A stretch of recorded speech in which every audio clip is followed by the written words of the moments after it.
Nosso grupo vai estar apresentando um trabalho sobre o paclitaxel, que vai ser apresentado, né, pela Ana Carolina, o Carlos Vinícius, Luísa Cunha, Caroline Ladeira e Vitória Luísa. Introduzindo agora o assunto, né, vou começar falando sobre o que é o paclitaxel, né. Ele é um produto natural isoprenoide e de origem vegetal que é extraído da casca do taxus, que é uma árvore do gênero teixo. Ele tem importante papel, né, como um agente antineoplásico que atua pelo mecanismo de ação, né, de inibir a divisão celular por interferir nos microtúbulos. E ele também é conhecido comercialmente como Taxol.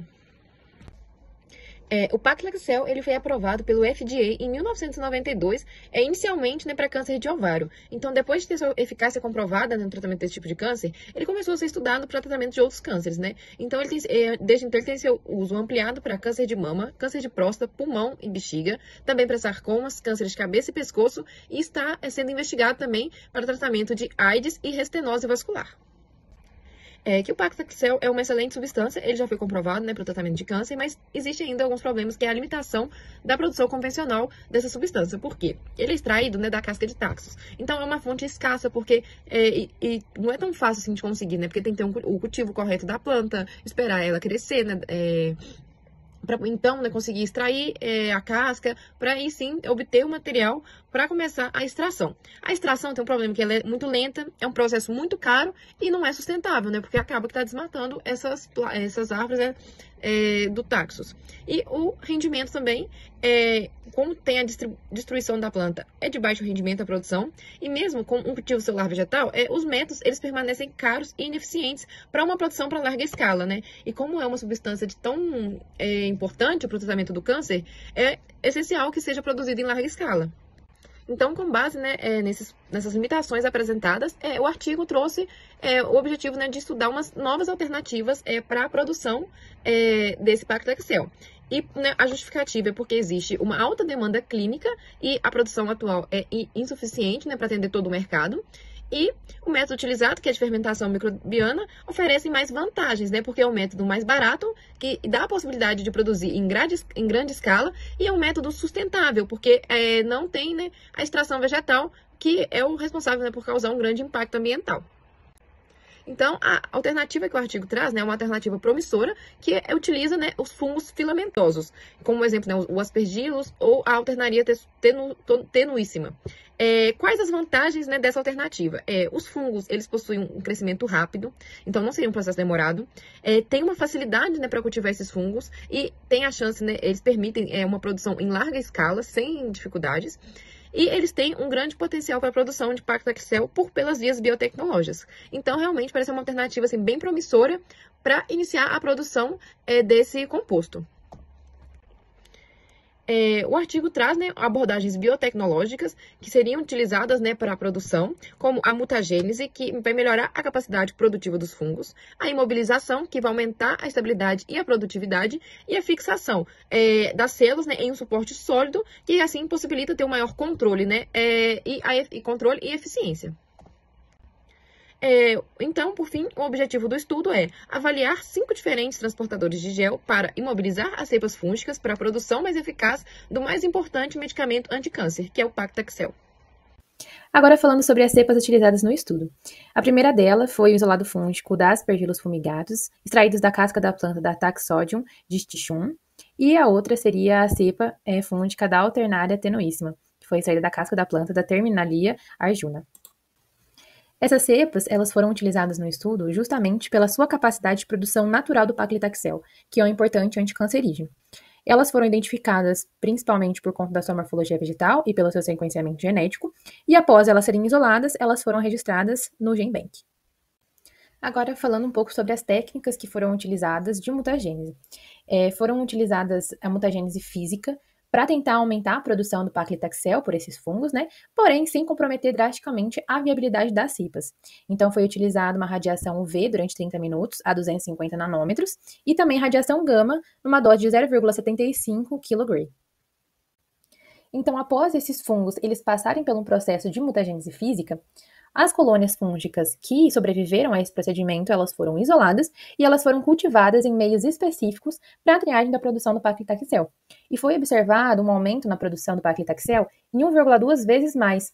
E essa produção, além de aumentada, ela se mostrou estável durante aproximadamente 4 gerações fúngicas, o que qualificou que essas colônias elas foram utilizadas nas etapas seguintes do estudo. Ele compara, na verdade, diferentes técnicas que permitem otimizar a biossíntese do Plaquetexel, prolongar a vida útil dessas culturas e facilitar a recuperação do produto, permitindo assim também uma produção em larga escala. E essa técnica de imobilização, ela se consiste na imobilização ou fixação de células em um suporte sólido distinto, que permite a troca de produtos, substratos e inibidores, mas separa a biomassa catalítica da fase que contém os produtos e os substratos. Então, de uma forma bem simples, como se eu colocasse essas células presas num suporte, como se fossem trabalhadoras dentro de uma fábrica fixa, onde elas não podem sair dessa fábrica, mas elas continuam recebendo a matéria-prima, que seria, no caso, os nutrientes, e enviando o produto final, que seria, no caso, os metabólitos e o Plaquetexel. Só que dentro das diferentes técnicas de imobilização que estão descritas na literatura, o artigo ele vai trazer um método de aprisionamento em matriz porosa, que é essa que está destacada aqui no slide. E nesse processo, as células elas são incorporadas em uma matriz sólida dotada de poros, que permite a passagem de nutrientes e metabólitos produzidos, mas impede a dispersão celular, ou seja, ela impede a saída dessas células. Antes de falar, então, dos diferentes tipos de suporte, a gente precisa também falar do processo de inoculação, que nada mais é como ponto de partida para que o fungo cresça e depois ele possa ser imobilizado para a produção do Plaquetexel. E aí o artigo ele vai trazer dois tipos, basicamente, duas maneiras diferentes para a produção desse inóculo. A gente tem a primeira, que seria pelas formas de esporo, que seria uma forma reprodutiva do fungo, e o outro seria o micélio, que já é uma forma mais adulta, uma forma mais com o crescimento das hifas, dos filamentos mais formados, e aí esse seria uma segunda maneira. Quando a gente pensa, então, na inoculação dos esporos, a gente tinha, então, os micélios que já tinham se ali esporulado, produzindo seus esporos, eles eram lavados com água destilada estéril e o Tullum 20, que era um detergente, e a partir daí havia uma raspagem para desprender esses esporos, e aí depois a gente tinha uma concentração, a preparação de uma concentração a partir de ali de 10 elevado a 6 esporos por ml.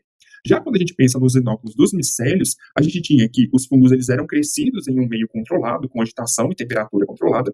Depois eles eram separados, ocorria então a separação do micélio por centrifugação, e eles eram lavados com solução de salina 3 vezes, para que assim o micélio ele possa ser usado diretamente no processo de mobilização. E dentre os diferentes tipos de suporte que a gente tem, que o artigo ele apresenta, a gente tem o carboximetilcelulose sódica, o alginato, o meio agar-agar, a gelatina e a goma arábica, e agora a gente entra para falar de cada um deles. Entrando então no primeiro tipo de suporte, já de antemão o suporte mais promissor para a produção do Plaquetexel, a gente tem o alginato. O alginato ele é um polímero natural extraído de algas marrons que tem a capacidade de formar um gel quando ele entra em contato com o íons cálcio. Então, pensando nessa propriedade, foi misturado então os esporos ou as micélias previamente já inoculados, e eles foram misturados então ao alginato de sódio 3%, onde após isso houve o gotejamento de solução de cloreto de cálcio a 2%.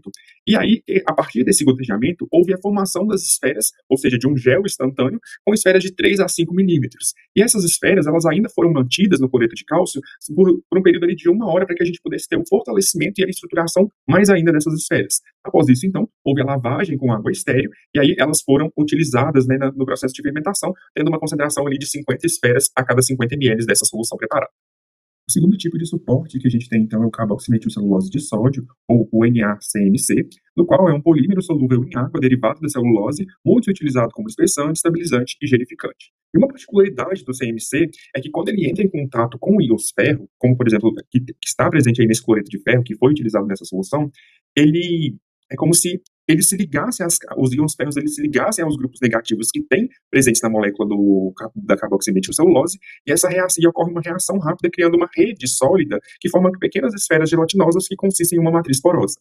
Então, usando esse artefato, utilizando esse mecanismo que a gente chama geralmente de cross-linking, a gente tem, então, a preparação desse inóculo, a preparação da solução de carboximetilcelulose, a gente tem a adição do inóculo ou do micélio nas cepas fúngicas, a gente tem o gotejamento do cloreto de ferro, com a formação, então, dessas esferas também de 3 a 5 milímetros, essas esferas são mantidas aí nessa solução de cloreto de ferro para fortalecimento, e depois a gente tem a lavagem com água estéril, e essas, então, são utilizadas no processo de fermentação. Outro tipo de suporte que a gente tem também é o meio agar-agar.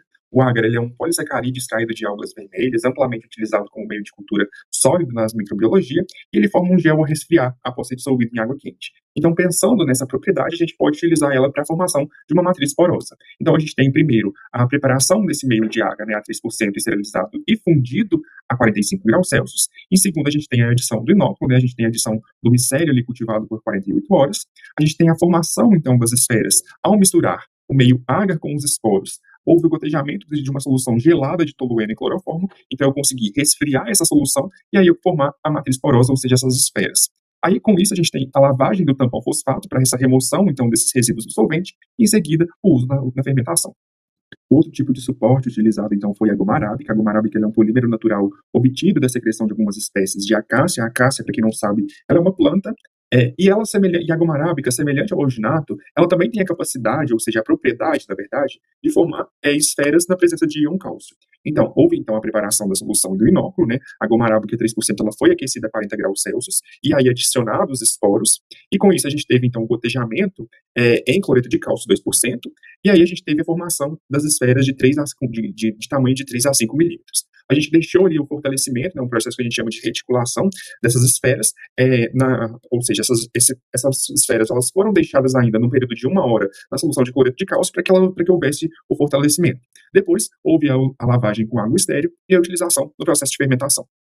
Então, para finalizar os tipos de suporte, o último meio que a gente tem seria o meio gelatinoso. A gelatina é uma proteína natural obtida do colágeno, que quando dissolvida em água quente e depois resfriada, ela forma um gel macio e o que pode ser utilizado, então, no processo de mobilização celular. Então, no processo, então, de produção dessa matriz gelatinosa, a gente tem primeiro a formação de uma solução inicial, contendo, então, uma solução aquosa de 20% de gelatina e 2% de alginato de sódio a 40 graus Celsius. Após isso, a gente tem a adição dos esporos ou do micélio, e aí a gente tem a formação das esferas, né, com o gotejamento de cloreto de cálcio. A gente sabe que o cloreto de cálcio, quando ele entra em contato com o alginato, ele forma ali uma matriz de gel, uma matriz porosa, que permite, então, o aprisionamento dessas células fúngicas. E, em seguida, a gente tem a lavagem. Então, a gente tem uma lavagem com um tampão fosfato de pH 6,5, para remover, então, esse alginato. E, em seguida, a gente tem um processo de reticulação, esse processo de reticulação, então, seria o fortalecimento das esferas, como a gente viu anteriormente nos outros tipos de suporte, no qual a gente teve, então, a adição do glutarodeído de 0,01 molar por um período de 1 hora e meia a 10 graus Celsius para o fortalecimento dessas esferas. E, após isso, houve a lavagem com água destilada para que, assim, a gente pudesse ser utilizado essa matriz sólida no processo de fermentação. Para finalizar, então, essa parte da técnica de mobilização celular, eu queria trazer para vocês as vantagens e as desvantagens desse processo. Pensando nas vantagens, a gente tem estabilidade e maior tempo de atividade celular, reutilização da biomassa por vários ciclos de fermentação, a facilidade da separação e purificação dos produtos, o menor risco de contaminação e o maior controle do processo fermentativo. Já quando a gente fala nas desvantagens do processo da técnica, na verdade, de mobilização celular, a gente tem inicialmente um custo mais elevado devido aos materiais e o preparo que o método demanda, uma difusão limitada de nutrientes no interior das esferas, a perda da viabilidade dessas esferas e desse processo ao longo do tempo, a fragilidade mecânica dessas esferas e a necessidade de otimização para cada tipo de sistema. Então, gente, hoje eu vou discorrer um pouco sobre as variáveis investigadas. Uma das variáveis foi o período de fermentação, que pode ser de 2 a 20 dias. A quantidade de dias, né, que vai ser fermentado vai influenciar diretamente na produção do Lactaxel. Então, se você fermenta por poucos dias, às vezes você não vai ter uma produção suficiente. E se você fermenta por muitos dias, você pode acabar tendo, né, uma degradação celular.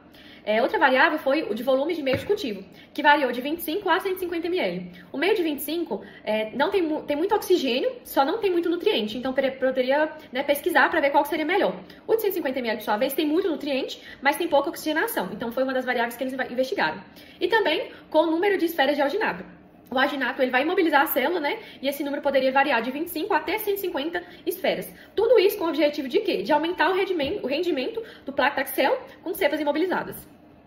Houve também, né, a determinação da biomassa seca, então essas esferas imobilizadas foram separadas por filtração, suspensas em um tampão fosfato de pH 7,5, agitadas a 200 RPM por 2 horas, e esses micélios foram filtrados, lavados e secos em estufa a 70 graus até peso constante, ou seja, houve remoção de toda a água, né, e esse peso constante já é da biomassa seca.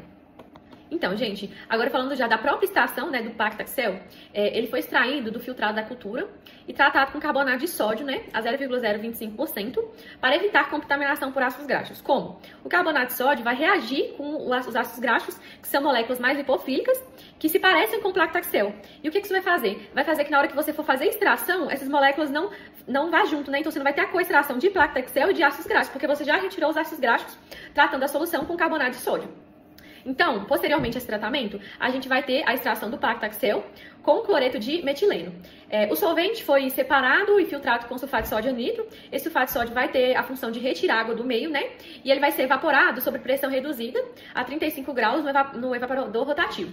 Após isso, esse resíduo que foi seco no rota, ele vai ser dissolvido em metanol absoluto e usado para análises qualitativas e quantitativas. Então, gente, para uma análise qualitativa foi feita uma cromatografia em camada delgada fina de sílica, sendo essa placa de sílica do tipo GF250 de 0,25 mm.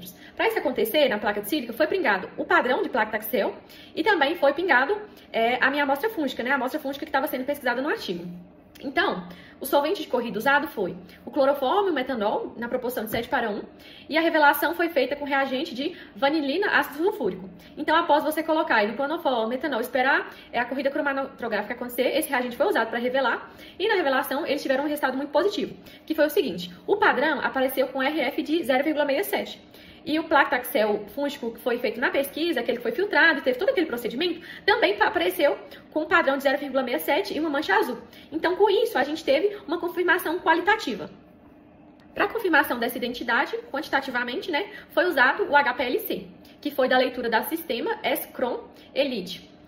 O detector V foi colocado em 228 nanômetros e o perfil de eluição, quando você comparou com o padrão, foi idêntico. Então, você realmente confirmava a presença do paclitaxel. Como vocês podem ver nos gráficos A, B e C, esses foram os resultados. No gráfico A, a gente tinha um padrão. No gráfico B e C, a gente tinha as duas cepas fúngicas, né?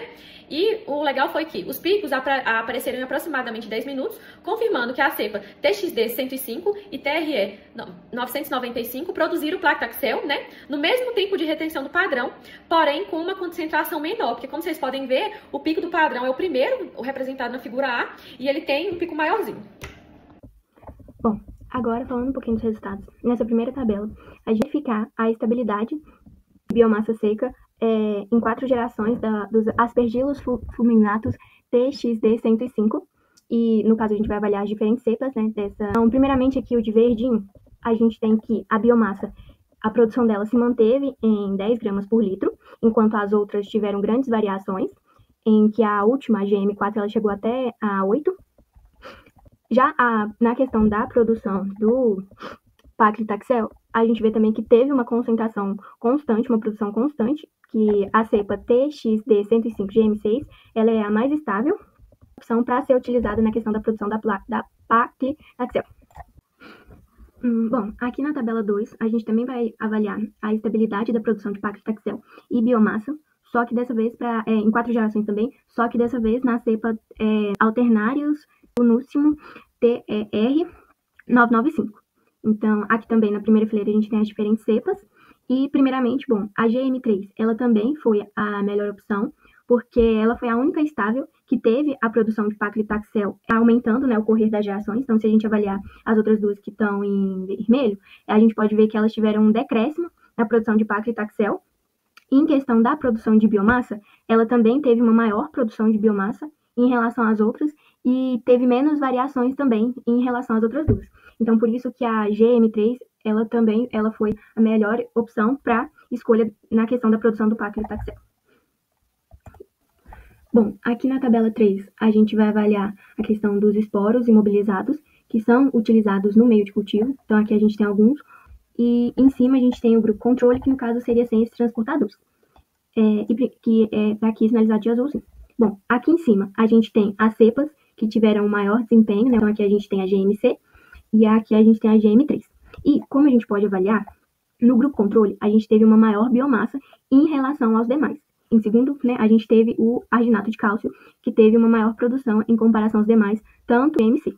Entretanto, quando a gente vai avaliar a produção de paclitaxel, a gente vê que o arginato de cálcio ele foi superior ao grupo controle, tanto no GM são maior, que o grupo controle, mas o arginato de cálcio foi o que teve esse maior desempenho.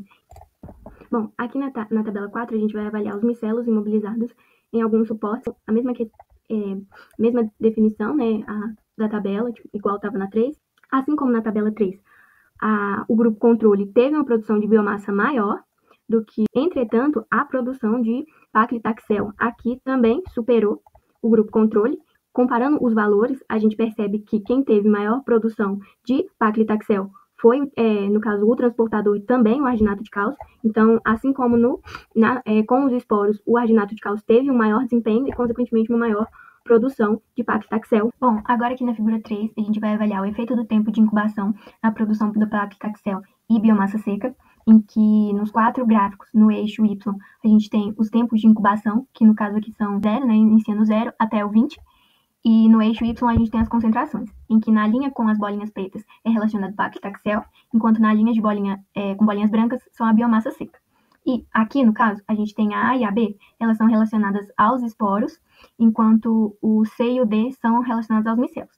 E o A e o C são a cepa GM6 de aspergillus, enquanto o B e D são GM3. Na análise desses gráficos, a gente pode perceber que os micelos imobilizados, eles apresentam uma maior eficiência em comparação aos esporos, que aqui também, se a gente avaliar, o maior tempo de incubação foi entre 10 e 12, e que depois disso, né, aqui como a gente pode ver na linha preta, alguns casos teve um decaimento do rendimento da paclitaxel. Percebe que o melhor tempo, né, de incubação é entre 10 e 12, e no caso aqui, o GM6, ele teve um maior desempenho em comparação ao GM3. Na figura 4, a gente vai avaliar o efeito do volume do meio de cultura, e a gente vai seguir os mesmos parâmetros da figura 3. Então, e aí aqui, o eixo X, ele vai avaliar o volume do meio de cultura, que varia de 25 a 200 ml, enquanto o eixo X, nessa linha em que a gente tem as bolinhas pretas, a gente vai avaliar a concentração de paclitaxel e na linha com as bolinhas brancas, concentração de biomassa.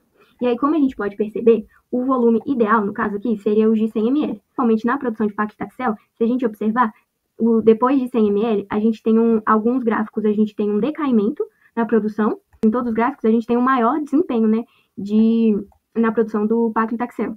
Agora, aqui na figura 5, a gente também tem 4 gráficos que seguem os mesmos parâmetros dos anteriores. Só que nesse caso aqui, a gente vai avaliar o número de esferas de arginato de cálcio. Então, no eixo X, a gente vai avaliar a quantidade de esferas de arginato de cálcio por frasco, que podem variar de 25 a 150. No eixo Y, a gente tem a concentração, no caso aqui da linha com os pontilhados pretos, de paclitaxel, com as bolinhas brancas de biomassa seca. Como a gente pode observar aqui nos 4 gráficos, na quantidade de 100 esferas, a gente tem uma maior produção dos gráficos, e em alguns outros, a gente tem uma redução da produção, principalmente do paclitaxel. Depois de 100, a gente tem um decaimento na produção de paclitaxel. Um pouquinho da mutagenicidade por meio da irradiação UV-gama, ela induz alterações genéticas aleatórias nas cepas fúngicas, o que ocorre já que a irradiação UV, ela induz a dimerização das piridinas no DNA, enquanto a radiação gama, ela pode promover a quebra da dupla fita do DNA ou até mesmo a fita simples. Além disso, a gente também tem a imobilização celular, que ela cria condições favoráveis para a produção. Além disso, essa imobilização, ela tem um preparo bem simples. Então, com isso, a gente pode ver que se a gente combinar a mutagenicidade por meio da irradiação UV e gama junto à imobilização, a gente tem um aumento na produção da paclitaxel, e também a gente vai ter uma redução de custos. Para finalizar, eu gostaria de salientar, né, que a combinação da mutagênese por radiação junto à imobilização celular, ela aumentou significativamente a produção de paclitaxel por cepas fúngicas. E também, para finalizar, eu gostaria de dizer que essa é uma técnica que ela tem grande potencial de se tornar uma técnica muito utilizada e muito promissora, porque ela tem baixo custo, é sustentável e ainda pode ser utilizada em larga escala.